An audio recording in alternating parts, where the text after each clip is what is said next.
posséder trop de tubes de peinture, notamment trop de couleurs différentes. Par exemple, pour les bleus, on a beaucoup de choix, trop de choix. On peut avoir le bleu phthalo, le bleu de cobalt, le bleu de Prusse, le bleu de manganèse, le bleu outremer, le bleu céruléum, etc., etc. La liste est sans fin.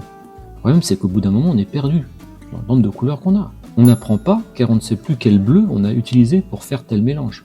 En plus, c'est cher à l'achat. Notamment, il y a des bleus qui sont excessifs au niveau du prix.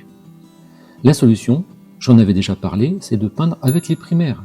Ici, pour les bleus, on va utiliser le bleu phthalo qui est globalement le bleu le plus neutre. Par exemple, le bleu outremer, il tire sur le violet. Le bleu céruléum, il tend légèrement vers le vert, qui est utilisé pour faire les ciels.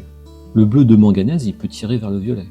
Donc on peint avec les primaires, auxquels on rajoute quelques raccourcis, comme la terre de sienne et l'ocre jaune.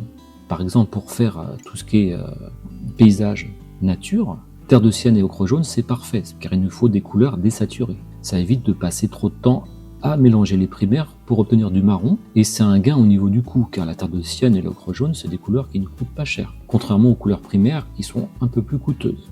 Et en plus, l'avantage de ces raccourcis, terre de sienne et ocre jaune, c'est qu'en plus, ils tiennent très bien dans le temps. Ce sont des oxydes de fer, en gros de la rouille, donc ça tient très bien au niveau durabilité. On fera juste attention à l'ocre jaune car il contient une composante blanche dans sa couleur, contrairement à la terre de sienne qui est une couleur très foncée si elle est pure. Donc voilà, merci, au revoir.